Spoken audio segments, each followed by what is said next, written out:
বাংলাদেশের উত্তরাঞ্চলীয় জেলা রংপুরের গঙ্গাচড়া উপজেলার বেদগাড়ি ইউনিয়নের একটি গ্রামে সনাতন সম্প্রদায়ের লোকজনের বাড়িঘরে হামলা ও লুটপাটের ঘটনা ঘটেছে। ভারত যদি চায় চোখ ফেলার আগেই বাংলাদেশ দখল করে নিতে পারে। ভারতের শক্তির কাছে বাংলাদেশ কিচ্ছু নয়। বাংলাদেশের রাজধানী ঢাকা দখল করতে 5 মিনিটও সময় লাগবে না। চাঁদা না দেয়ায় ঢাকার যাত্রাবাড়ি এলাকায় শরীয়তপুরে বাস ভাঙচুর এবং শ্রমিকদের উপর হামলার অভিযোগ উঠেছে। চাঁদাবাজি করার জন্য আন্দোলন করিনি। খানদালাত মাহমুদ রাফি এই বিশৃঙ্খল পরিবেশ সৃষ্টির জন্য জনসম্মুখে এসে ক্ষমা চাইবে। কদিন আগে চাঁদা না দেয়ায় দলবল নিয়ে সাগুপ্তা এলাকায় এমন তাণ্ডব চায়।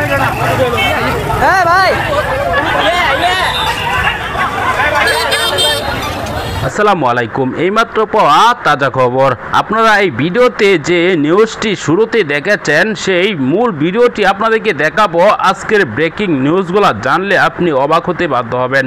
কি ঘটতে যাচ্ছে বাংলাদেশে বর্তমান সময়ের আপডেট নিউজটি আসুন কথা না বাড়িয়ে দেখে আসি।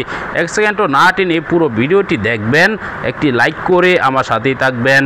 বৈষম্য বিরোধী আর এনসিপি নেতাদের চাঁদাবাজির ভিডিও গণমাধ্যম এবং সামাজিক মাধ্যমে এখন ভাইরাল। রাজধানীতে আওয়ামী লীগের সাবেক এমপি শাম্মী আহমেদের বাসায় গিয়ে 10 লাখ টাকা চাঁদা নিয়েছিল 5 বৈষম্য বিরোধী নেতা। এদের মধ্যে একজন আবার অন্তর্বর্তী সরকার গঠিত পুলিশ সংস্কার কমিটির সদস্য। সরকার সমর্থক কিংস পার্টি এনসিপির বি টিম বলে পরিচিত এই বৈষম্য বিরোধী নেতাদের চাঁদাবাজির খবর এতদিন নিয়মিত বিরোধীতে গণমাধ্যমে আসলেও সরকার বরাবরই থাকে চুপ।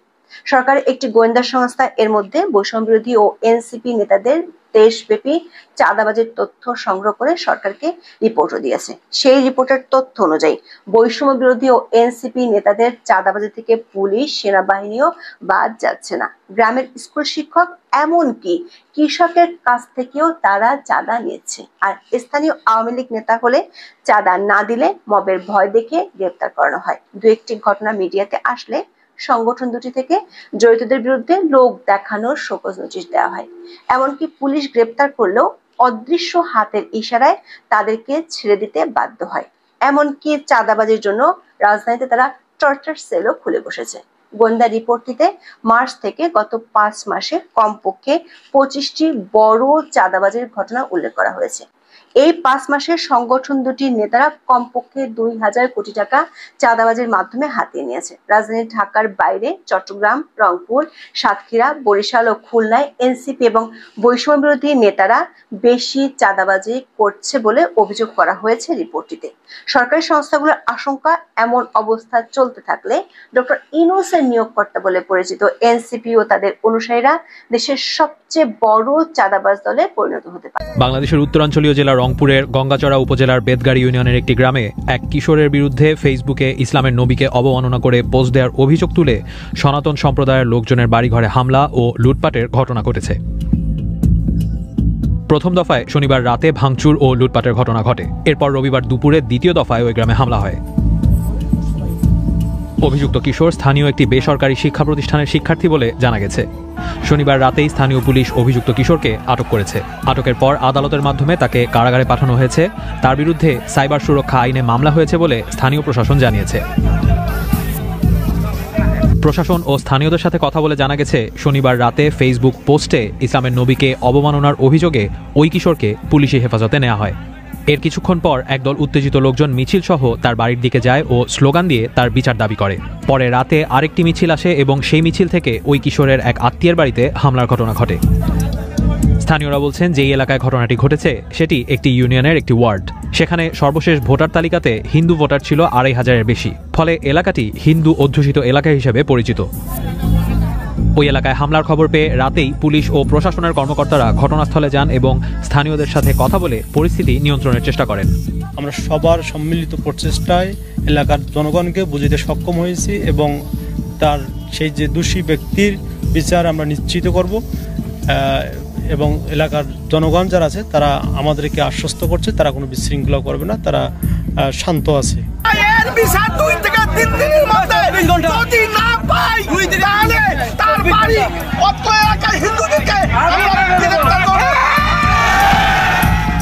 তবে শনিবার রাতে পুলিশ পরিস্থিতি নিয়ন্ত্রণ করার কথা বললেও রবিবার দুপুরের পর কয়েক হাজার মানুষ মিছিল নিয়ে ওই এলাকায় যায় এবং সেখানে ভাঙচুর ও লুটপাট চালায়। সে সময় কয়েকজন পুলিশ সদস্য আহত হয়েছেন বলে জানান উপজেলা নির্বাহী কর্মকর্তা। পরে সেনাবাহিনী উপস্থিত হলে হামলাকারীরা ওই এলাকা ছেড়ে চলে যায়। দেশের অনেক মৌলবাদী নেতা ও উপদেষ্টার তরফে ভারত বিরোধী মন্তব্য করা হচ্ছে, কিন্তু কি জানেন ভারতও যদি চায় চোখ ফেলার আগেই বাংলাদেশ দখল করে নিতে পারে। হ্যাঁ, ঠিক শুনছেন, ভারতের শক্তির কাছে বাংলাদেশ কিচ্ছু নয়। বাংলাদেশের রাজধানী ঢাকা দখল করতে 5 মিনিটও সময় লাগবে না। মাত্র 5 মিনিটে ঢাকায় ঢুকে ইন্ডিয়ান আর্মি দখল করে নিতে পারে। বাংলাদেশ ভারতের কিচ্ছু করতে পারবে না। ভারতের কাছে এমন সমস্ত ঘাতক অস্ত্র আছে যা দিয়ে নিমেষের মধ্যে গোটা বাংলাদেশ বিশ্ব মানচিত্র থেকে উধাও হয়ে যেতে পারে, কিন্তু ভারত তা কখনোই করবে না, কারণ ভারত কখনোই দায়িত্বজ্ঞানহীন সম্পন্ন দেশ নয়। এই প্রসঙ্গে আন্তর্জাতিক সম্পর্ক বিশেষজ্ঞ শুভাশিস ব্যানার্জি কি বলছেন শুনুন। মুহূর্তে দাঁড়িয়ে ভারত কিন্তু বুঝতে পারছে যে সেখানে মাইনরিটিদের উপরে ঠিক কি ঘটনা ঘটছে। সেক্ষেত্রে ভারত আপকামিং দিনে কি অ্যাকশন নিতে পারে যাতে করে মোহাম্মদ ইউনূসের এই যে বারবারন্ত সেটা থামানো সম্ভব হয়, কি কি নেওয়া যেতে পারে ভারতের তরফ থেকে? দেখো, অ্যাকশন কথাটা যখনই বললে এটা কিন্তু প্রচন্ড টেকনিক্যাল কথা। আমি একটা কথা তোমায় বলি, তুমি কোনোদিন বাড়িতে ব্ল্যাক কফি রান্না করেছো, মানে বানিয়েছো? হ্যাঁ। কি করো তুমি? গ্যাস জ্বালাও, জল গরম করো, কফিটা দিলে, জলটা ফুটলো, কফিটা ফুটলো, গ্লাসে ঢেলে খেয়ে নিবে। এটা করতে কতক্ষণ সময় লাগে? 10 minute, maximum 5-7 minute. It is enough for Indian army to reach Dhaka by that time. Okay, ঠিক আছে, জলটা গরম করতে বসাবে, এখান থেকে আমাদের রাফেল বলো, ব্রাহ্মস বলো, গিয়ে ঢাকায় গিয়ে কফিটা খেয়ে নিতে পারে চাইলে।